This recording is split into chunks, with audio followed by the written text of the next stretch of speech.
ফের বেড়েছে পদ্মার পানি, বিপাকে 15টি চরের মানুষ। রাজশাহীর বাঘায় পদ্মার চরে আবারও নতুনভাবে প্লাবিত হয়ে বাড়ির উঠানে উঠেছে পানি। পানি বৃদ্ধিতে পদ্মার 15টি চরের মানুষ নতুনভাবে গরু ছাগল নিয়ে পড়েছেন বেকায়দায়। বিস্তারিত দেখুন ডেস্ক রিপোর্টে। রোববার 7 সেপ্টেম্বর সকালের দিকে আতারপাড়া চরে এমন দৃশ্য চোখে পড়ে। পদ্মা নদীর পানি বৃদ্ধির কারণে আতারপাড়া সরকারি প্রাথমিক বিদ্যালয়ের শিক্ষার্থীরা পানি মারিয়ে স্কুলে আসতে পারছে না। এর মধ্যে চৌমাদিয়া সরকারি প্রাথমিক বিদ্যালয়ের একই অবস্থা। পানি বৃদ্ধির কারণে আতারপাড়া, চৌমাদিয়া, দিয়ার কাদিরপুর চরের নিচু এলাকায় প্রতিটি বাড়ির উঠানে পানি উঠেছে।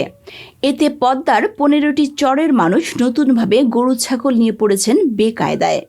চৌমাদিয়া চরের সোলেমান হোসেন বলেন, এই চরে 200 পরিবারের প্রতিটি বাড়ির উঠানে নতুনভাবে পানি প্রবেশ করেছে। তারা কোথাও যেতে পারছে না। গরু ছাগল নিয়েও পড়েছেন মহা সমস্যায়।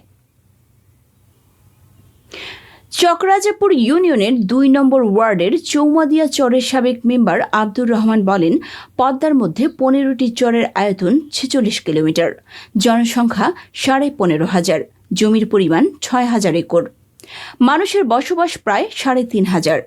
জীবন বাজি রেখে চরে বসবাস করি। নিজের যতটুকু জমি ছিল সব ভাঙনে চলে গেল। এখন নতুনভাবে পদ্মার পানি বৃদ্ধিতে নিরুপায় হয়ে পড়েছি। কোনো উপায় খুঁজে পাচ্ছি না। এখন কোথায় যাব চিন্তায় আছি।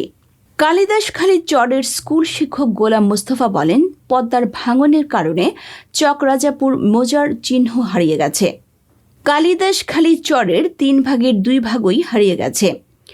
এ বিষয়ে চকরাজাপুর ইউনিয়নের সাবেক চেয়ারম্যান আজিজুল আজম বলেন, পদ্মার পানি নতুনভাবে বৃদ্ধির বিষয়ে কর্তৃপক্ষকে জানিয়েছে। রাজশাহী পানি উন্নয়ন বোর্ডের পাওবো গেজ রিডার এনামুল হক বলেন, রোববার 7 সেপ্টেম্বর সকাল 8টায় পদ্মা নদীর পানির উচ্চতা ছিল 16.82 মিটার, বিপদসীমা 18.5 মিটার। উপজেলা নির্বাহী কর্মকর্তা শাম্মী আক্তার বলেন, এ বিষয়ে অবগত হয়েছি।